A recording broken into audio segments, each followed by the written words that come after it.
Éminence, Excellences, Mesdames et Messieurs, nous allons donc aborder la question de l'importance des ressources dans la géopolitique mondiale. Bien évidemment, l'analyse géopolitique ne saurait rendre compte à elle seule de la complexité de l'histoire. Et la question des ressources à l'intérieur de l'analyse géopolitique n'est qu'un facteur parmi tant d'autres qui permet de rendre compte des phénomènes géopolitiques sur la scène mondiale. La géopolitique explique les rapports de puissance entre les acteurs étatiques, les acteurs transétatiques, transnationaux, les acteurs qu'on appelle intra-étatiques, c'est-à-dire les organisations intérieures des États. Et la géopolitique explique ces rapports de puissance entre trois types d'acteurs par les rapports, les facteurs plus exactement de la géographie physique, de la géographie identitaire, les problèmes ethniques, les problèmes religieux, et de la géographie des ressources. La géographie des ressources étant finalement le troisième volet de cette trinité de la géographie donc physique, identitaire et des ressources. Il y a donc dans la géopolitique la question du verbe être, l'identité ethnique, religieuse, et celle du verbe avoir qui est la quête des ressources à travers l'histoire. La quête des ressources est donc depuis toujours une dimension essentielle de la géopolitique, depuis la guerre du feu à la préhistoire jusqu'aux stratégies de contrôle du pétrole aujourd'hui, en passant bien sûr à travers l'histoire par la question du contrôle des routes de la soie, des routes terrestres de la soie ou du contrôle de la route des épices. Aujourd'hui comme hier, ce sujet reste pertinent et les enjeux de ressources continuent d'alimenter les risques de guerre. Ils ne peuvent tout expliquer à eux seuls, mais ils constituent, ces enjeux de ressources, malheureusement un facteur d'exacerbation des tensions qui peuvent déboucher sur de réelles tensions armées. Alors il nous faut comprendre comment jouent ces conflits de ressources dans la géopolitique mondiale. De mon point de vue, il se retrouve ces enjeux de ressources au moins à trois niveaux différents dans la géopolitique mondiale. D'abord, une question qui est en train de se jouer, qui est critique, qui est dangereuse pour l'équilibre de notre monde, qui est la question de la nouvelle hiérarchie des puissances. Qui sera, au fond, le numéro 1 mondial demain? Seront les États-Unis encore ou bien une puissance comme la Chine qui peut prétendre, du point de vue de sa croissance, de son importance démographique, du développement de sa puissance, à devenir, dans les décennies qui viennent, aussi un numéro 1. Donc la question de ce changement de hiérarchie mondiale des puissances, car dans l'histoire, chaque fois qu'il y a eu un changement dans les hiérarchies mondiales des puissances, malheureusement, il y a eu des tensions qui ont pu déboucher sur des conflits de très grande ampleur. La deuxième question, dans laquelle joue aussi, de mon point de vue, le facteur des ressources, c'est la question des rivalités d'ordre plutôt régional, de voisin à voisin, qui va prendre l'ascendant sur son voisin et en quoi les ressources peuvent-elles jouer justement un rôle dans cette rivalité, dans cette redisposition de la hiérarchie régionale. La troisième importance de ce facteur des ressources que je vois, c'est la motivation qu'il y a à accroître la souveraineté terrestre et surtout de plus en plus maritime. Je reviendrai sur ce facteur maritime, la montée des enjeux de souveraineté maritime, avec en toile de fond ce qu'il y a au fond des mers et ce qui suscite les appétits. Alors, quelques éléments d'abord sur cette question de la nouvelle hiérarchie mondiale des puissances. Vous le savez, depuis 1990, nous sommes sortis de ce qu'on appelait le contexte bipolaire, cette division du monde en deux blocs, cette bipolarité, à la fois idéologique et géopolitique, et ce qui caractérise au fond la géopolitique mondiale aujourd'hui, on pourrait le résumer de la manière suivante. Je dirais que c'est un peu l'opposition entre d'un côté les forces de l'unipolarité liguées autour des États-Unis, comme jadis les cités autour d'Athènes et qui voulaient l'hégémone, et de l'autre côté les forces de la multipolarité qui refusent en quelque sorte cette mondialisation à dominante occidentale et américaine en particulier, et qui cherche à faire un monde multipolaire fondé en quelque sorte sur l'équilibre des puissances entre des pôles de puissance émergents la Russie, la Chine, l'Inde, le Brésil et toutes sortes de puissances qui affirment aussi leur souveraineté et qui entendent refuser une sorte d'organisation unipolaire du monde.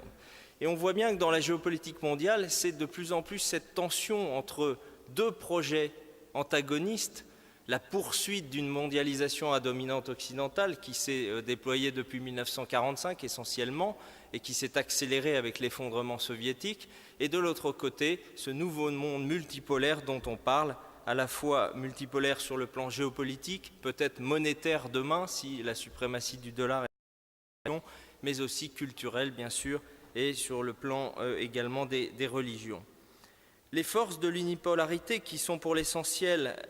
des oligarchies économiques occidentales, cherchent donc à préserver et à renforcer cette mondialisation à dominante occidentale, fondée sur l'exportation d'un modèle libéral et individualiste, et aussi sur une certaine dictature du relativisme, qui étendrait son contrôle et ses standards sur les pays émergents et sur des civilisations non occidentales. Mais face à ces forces de l'unipolarité, je le disais, se dressent des forces contradictoires, forces de la multipolarité, qui sont les États chinois, russes, indiens, brésiliens, turcs, iraniens et tant d'autres, qui veulent un monde multipolaire dans lequel ils pourraient reprendre une place qu'ils jugeraient digne de leur histoire et de l'idée aussi qu'ils se font de leur rang naturel. Cette compétition au plus haut niveau entre deux modèles d'organisation du monde, cette compétition, elle se déploie dans plusieurs directions. Pour la comprendre, il faut comprendre autant la stratégie de l'OTAN et de l'extension du bloc transatlantique, qui depuis 1990, ce bloc transatlantique glisse vers les frontières de la Russie et de la Chine. Il faut aussi comprendre la stratégie américaine de rupture avec l'ère de l'équilibre nucléaire par l'édification d'un bouclier antimissile en Europe et chez les alliés proches, qui viendrait rompre en quelque sorte le modèle classique de l'équilibre nucléaire. Il faut aussi le comprendre par la stratégie d'encerclement stratégique de la Chine et de la Russie, perçue comme une sorte d'encerclement obsidional par ces pays. Et il faut comprendre, bien sûr, c'est là qu'intervient la question des ressources, par la stratégie américaine dans le domaine énergétique. Alors, quelle est-elle, cette stratégie américaine dans le domaine énergétique, qui, à mon sens, joue un rôle essentiel pour comprendre ce qui se passe dans la géopolitique mondiale aujourd'hui? Eh bien, elle repose sur cette idée, au fond, assez simple, que la Chine, seule puissance capable de devenir la première puissance mondiale à la place des États-Unis dans un horizon de 20 ans, cette Chine a besoin d'énergie, évidemment, pour se développer. Et son formidable développement matériel seulement, nécessite d'accéder aux ressources pétrolières et gazières, non seulement de son territoire et de son espace maritime, mais aussi de la Russie et au-delà de la Russie, du Moyen-Orient, de l'Afrique et de l'Amérique latine. Donc la Chine a besoin d'aller chercher cette énergie en Russie, mais aussi en Amérique latine, en Afrique et dans de nombreuses zones du monde, et bien évidemment, d'abord et avant tout, au Moyen-Orient. La question de cette sécurité énergétique de la Chine, elle est cruciale.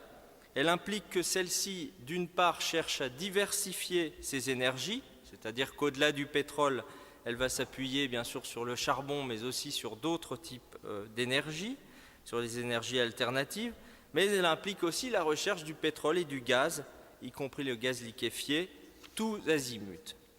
Dans 10 ans, presque 80%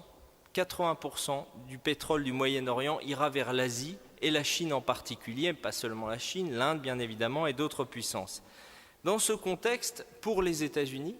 renforcer politiquement et stratégiquement leur contrôle sur le Moyen-Orient, cela veut dire peser sur 50% des réserves prouvées de pétrole du monde et 40% des réserves prouvées de gaz. Cela veut dire contrôler largement la dépendance de son principal compétiteur qui est la Chine. Et non pas contrôler l'énergie du Moyen-Orient pour sa propre consommation, puisque les États-Unis vont de plus en plus utiliser le pétrole du continent américain, d'Amérique du Nord mais aussi d'Amérique latine, mais contrôler la dépendance de son adversaire dans une compétition de très grande ampleur. Et c'est là que précisément on voit bien que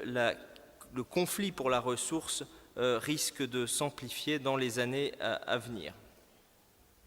L'ensemble des recompositions en cours, de l'Afrique du Nord jusqu'au Moyen-Orient, a un rapport direct avec cette stratégie américaine, même si, bien évidemment, il faut refuser la monocausalité, la cause unique, et bien sûr qu'il y a dans tous les conflits du monde et dans cet affrontement au sommet d'autres facteurs que le facteur pétrolier. Mais néanmoins, ce facteur énergétique joue, il est dans le contrôle, la volonté de contrôle de la dépendance de la Chine. Et briser le régime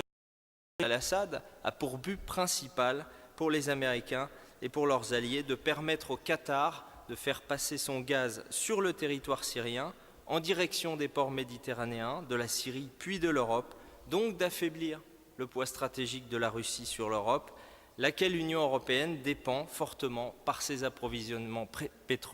gaziers de la Russie. De même pour le pétrole saoudien qui pourra plus facilement se projeter vers l'Europe. Et il y a aussi l'enjeu des réserves offshore de la Méditerranée orientale. Vous savez que s'agissant d'Israël, il y a eu des découvertes fondamentales en 2009, mais il y a aussi un potentiel très important offshore au large du Liban, au large de Chypre et au large de la Syrie. Contrôle des gisements, contrôle des routes d'évacuation. La Syrie est donc au cœur d'un grand jeu pétrolier moyen-oriental dont la prochaine étape est l'Iran, deuxième pays du monde pour les réserves prouvées de pétrole, deuxième pays également pour les réserves prouvées de gaz. Une grande partie de l'affrontement États-Unis-Russie, d'une part, et États-Unis-Chine, d'autre part, est liée à ce conflit pour le contrôle des ressources énergétiques. Bien entendu, je l'ai dit et j'insiste, ce n'est pas le seul facteur, ne résumons pas l'histoire à un seul facteur, mais il est clair que la question des droits de l'homme apparaît souvent davantage comme un prétexte que comme une raison réelle des transformations engagées par l'Occident au Moyen-Orient sur des régimes certes dictatoriaux, mais qui présentent la caractéristique commune de l'Irak de Saddam Hussein à la Syrie de Bachar el-Assad, en passant par l'Iran des Mollahs ou la Libye de Kadhafi, de développer des nationalismes pétroliers qui ne conviennent pas à certains intérêts occidentaux. Les ressources sont aussi un enjeu dans la compétition pour la suprématie régionale. Car la géopolitique mondiale, c'est non seulement la compétition pour le rang numéro 1, entre les États-Unis et la Chine en particulier, avec un rôle majeur que la Russie jouera dans cette compétition. De quel côté ira-t-elle? On connaît la logique du groupe de Shanghai entre la Russie et la Chine. Mais ce sont toutes ces compétitions qui se jouent, hélas, de manière souvent tendue, à l'échelle régionale, des échelles plus petites, en vue une sorte de suprématie sur son voisin, pour des raisons souvent d'ego, au fond, d'identité, de vouloir peser davantage que le peuple voisin. L'Inde et la Chine sont l'exemple qui vient à l'esprit immédiatement quand on songe à cette compétition régionale et au risque de basculement dans la guerre entre deux géants démographiques. Alors bien sûr, fort heureusement, il y a des facteurs de rapprochement entre la Chine et l'Inde. Ce sont par exemple deux pays qui partagent une même vision des relations internationales, une vision multipolaire, la volonté de défendre l'ONU, de défendre les souverainetés nationales et de refuser l'unipolarité. Il y a aussi des échanges économiques croissants, il y a des coopérations, des manœuvres militaires communes qui se font entre ces deux pays depuis quelques années. Et puis ces pays, dans le cadre de l'ASEAN plus 3, l'Asie du Sud-Est plus Chine, Japon, Chine, sont en train de développer un formidable marché économique. Mais il y a aussi des tensions qui menacent sur le plan des ressources entre la Chine et l'Inde, des tensions qui sont liées bien sûr à l'accès en particulier à l'eau des plateaux d'Inde, et pour la Chine, il y a là des sources de tensions. Le problème de la Chine va être de nourrir 20% de la population mondiale, et l'Inde encore 20%, avec seulement 7% des terres cultivées pour la Chine. Et la rareté de l'eau, surtout, je le disais, risque de poser problème. Délaissés par les grandes rivières qui s'écoulent du plateau tibétain vers l'est ou vers le sud du territoire, les provinces très peuplées du Hebei et du Shandong souffrent de pénuries sévères, menant progressivement à l'épuisement des aquifères de la région. Les dérivations du Yangtze doivent permettre d'améliorer la situation hydrique au nord du pays. Elles ne resteront qu'une solution partielle et elles peuvent engendrer toutes sortes de complications. Donc il faut intégrer ces facteurs de l'eau, de la souveraineté alimentaire également entre ces pays, et les risques existent, sachant qu'il y a des conflits de souveraineté encore non réglés entre l'Inde et la Chine sur une partie de l'État indien de l'Arunachal Pradesh, et de l'autre côté qui sont disputés par ces deux pays. Les États-Unis, eux, aimeraient faire de l'Inde un allié face à la Chine, un gendarme de l'océan Indien qui leur permettrait aussi de verrouiller l'accès de la Chine, l'accès futur de la Chine au Moyen-Orient en bloquant par la puissance navale indienne l'océan Indien. Il y a donc toutes ces stratégies qui se déploient. Un troisième axe de risque de tension lié à la ressource dans la géopolitique mondiale, un troisième axe sur lequel j'aimerais m'attarder un peu, c'est la question des risques de souveraineté maritime. À mon sens, c'est une question sur laquelle nous qui réfléchissons ici à la manière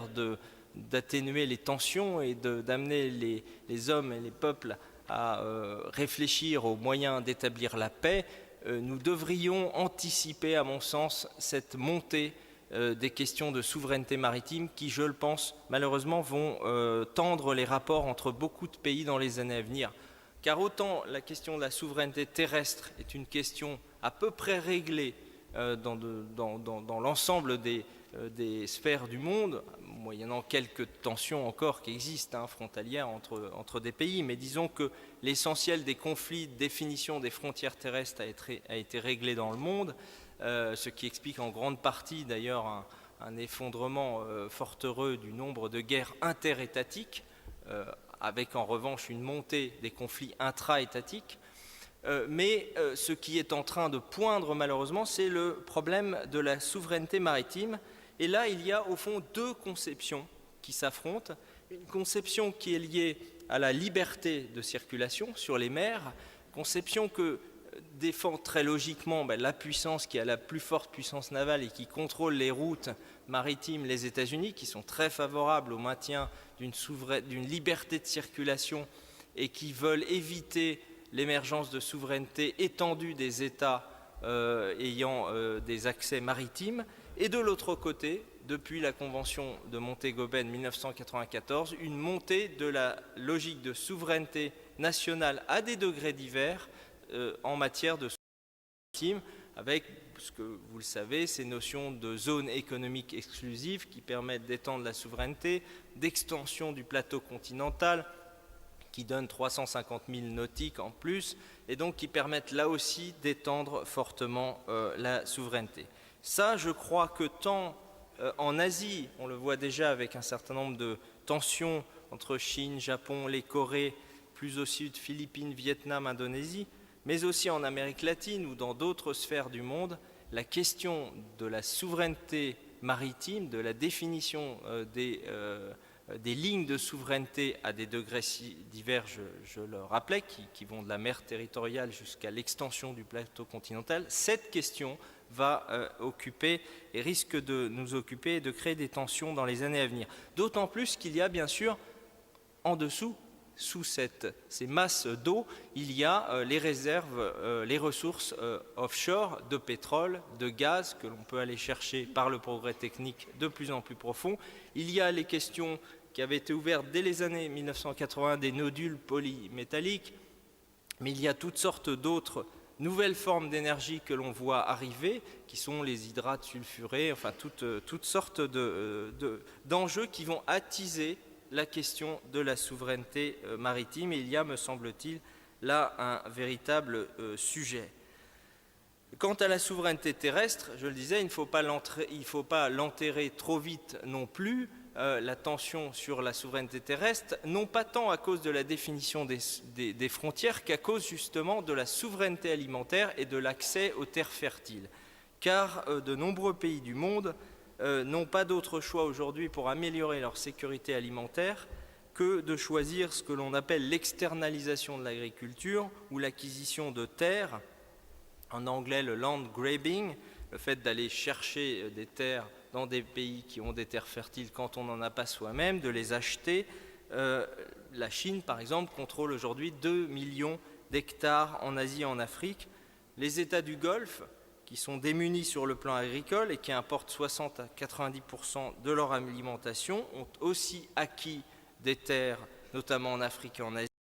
l'image de l'Arabie Saoudite, qui contrôle 1,5 million d'hectares en Indonésie, le Japon et la Corée du Sud, bien évidemment, petits territoires très dépendants sur le plan alimentaire qui poursuivent les mêmes stratégies. Or, ces stratégies d'acquisition de terres ne sont pas sans créer des tensions, elles déstabilisent aussi des agricultures locales, des populations locales pauvres. Il y a aussi un rapport de sacralité à la terre qu'il ne faut pas négliger. Vous vous souvenez peut-être de cette affaire de Madagascar, avec, lorsque le groupe sud-coréen Daewoo avait acheté une quantité considérable de terre, ça avait soulevé l'opposition parce qu'il y avait un rapport sacré à la terre pour ces gens et qui se sentaient véritablement dépossédés. Donc dans les années qui viennent, il y aura aussi ce risque de souveraineté alimentaire. Bien évidemment, je n'ai pas le temps de détailler tous les cas qui sont liés aux tensions de ressources, mais j'ai voulu simplement dégager un peu des problématiques. Vous l'avez vu, une problématique qui est liée à la nouvelle hiérarchie des puissances, une problématique qui est liée à celle de la suprématie régionale, d'essayer de prendre l'ascendant sur son voisin et d'avoir accès à la ressource, une problématique que je vois montante qui est celle de la souveraineté maritime et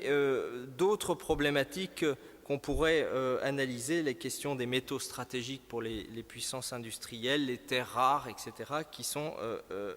évidemment à voir. Mais je voudrais dire que,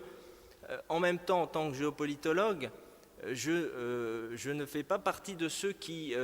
crient avec les loups sur la question de la raréfaction des ressources, car je crois qu'il y a quand même aussi un piège dans cette question des ressources. Car quand on y regarde bien, c'est le cas par exemple de l'eau, je vais prendre l'exemple de l'eau, quand on regarde scientifiquement la question de l'eau à l'échelle mondiale, on s'aperçoit que, pour résumer, il n'y a pas de problème global de l'eau. En termes de disponibilité par être humain, il y a une abondance de l'eau douce au niveau mondial. Mais en revanche, il y a des problèmes locaux d'accès à l'eau. Selon les situations, il peut y avoir des problèmes. Donc, ça veut dire que la Providence a bien fait les choses,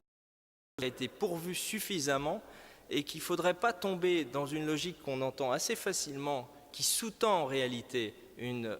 idéologie malthusienne et qui vise à trouver des solutions toujours par le recul de l'homme, le recul des naissances, la limitation des naissances. En réalité, dans la quasi-totalité des situations, la ressource est suffisamment abondante. C'est aux hommes de trouver les solutions de la répartition de ces ressources, de la capacité de réguler le débit d'un fleuve avec des barrages et de donner accès à l'État aval pour avoir suffisamment accès à l'eau. Les solutions techniques existent, il y a des usines de désalinisation qui existent aussi pour les pays qui ne disposent d'une faible ressource en eau douce. Donc les solutions techniques existent, les solutions juridiques existent pour créer du partage, et je me méfie un peu, à titre personnel, de la montée de ce thème, de la raréfaction des ressources, parce qu'elle nous fait croire qu'il y aurait une sorte de fatalité ou de déterminisme de la raréfaction de la ressource qui ferait que la guerre, finalement, nous n'aurions comme seule fatalité pour assurer pour tel ou tel peuple notre survie que d'aller prendre la ressource à l'autre ou de faire la guerre, ou bien qui ferait que nous n'aurions comme seule fatalité que de limiter les naissances. Et je le répète, je pense qu'il faut être attentif à la montée du facteur ressources dans la géopolitique mondiale, mais il faut être attentif aussi à l'instrumentalisation qui en est faite pour justifier des stratégies de prédation, de guerre et d'absence de solutions, au fond, chrétiennes qui sont les nôtres. Merci beaucoup.